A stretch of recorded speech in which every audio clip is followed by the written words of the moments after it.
Imagine your memory as a vast archive, a repository of snapshots and moments, each captured and filed away in the unseen corridors of your mind. These memories shape the very fabric of your present experience, yet they are not static records of unchanging truths. What if the act of remembering was also an act of recreating? Neville's revision technique invites us to do just that, to revisit moments long past and alter their contours, not by changing external events, but by reshaping how we hold them internally. The past is often seen as a fixed timeline, an immutable sequence of events that defines who we are. But from the perspective Neville offers, the past exists simultaneously as experience and impression, something we can engage with like an artist returning to an earlier canvas. This is not about wishful thinking or denial. It's about recognizing that our emotional responses to past events exert a potent influence on the present, like a weight tethered to our current realities. Consider an analogy. Imagine a film reel damaged by scratches and dust, obscuring certain scenes from view, causing the story to lose its clarity and depth. Neville's technique is akin to pausing that film and carefully cleaning a segment, restoring its brightness and detail, allowing the narrative to unfold in a new light. The story itself does not change, but how it appears and resonates with the viewer does. This recalibration alters the emotional charge embedded within the memory, softening wounds that once felt raw or unbearable. But why does revising memory hold such transformative potential?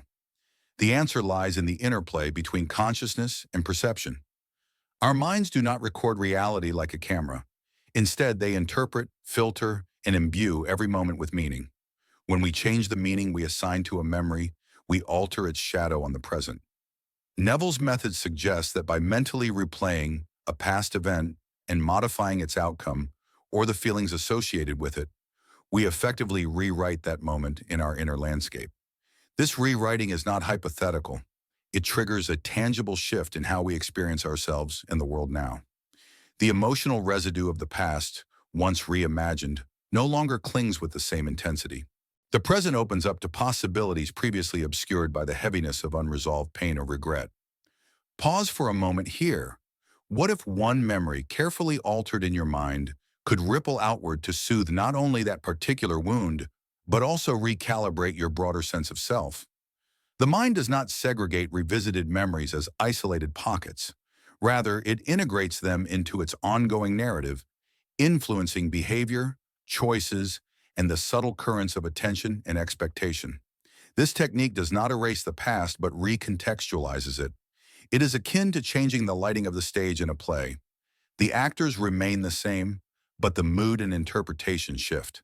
The past, then, becomes a living backdrop, malleable and participatory, rather than a fixed script dictated by events outside our control. One might ask if such mental revision risks delusion or escapism. Yet the difference lies in intentionality and awareness. Neville's approach is not about ignoring reality, but engaging with it on a different plane. Consciousness as a dynamic participant in shaping experience, rather than a passive recorder. Through this lens, healing emerges not from suppressing memories or forcing change externally, but by transforming the energy carried within those memories.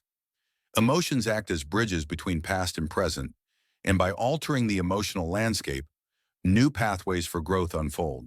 The mental act of revising thus becomes a form of inner alchemy, turning old pain into renewed possibility. It's worth noticing how subtle this process can be. There is no dramatic rewriting required, no grandiose illusions conjured. Often, it's a shift in tone, a gentle change in perspective, or a moment of empathy extended to our younger selves that catalyzes profound change. The ripple effects expand quietly, sometimes barely noticed until a new sense of ease or clarity blossoms organically. As we navigate this technique, the boundaries between memory and imagination blur intriguingly. Both realms intertwine to create the lived experience. A memory, then, is not solely the past, but a living phenomenon continuously reinterpreted with every recall. We become co-authors of our narrative, not mere recipients. Reflection might arise here. What memories would you choose to revisit and revise? How might changing your relationship to those moments shift your current reality? The act of mental editing is not about controlling an external world, but about harnessing the subtle yet powerful influence of perception in crafting the texture of life. In the quiet spaces between thoughts, where memory lingers and possibility breathes, Neville's revision technique asks us to meet our past not as prisoners, but as artists empowered to influence the canvas of our experience.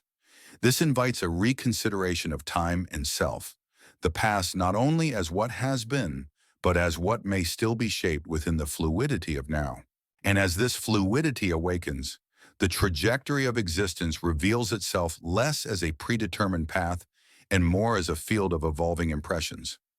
In that unfolding, the healing we seek is less an arrival and more a continual becoming, a dance between memory and imagination where the story of who we are remains perpetually open to new chapters.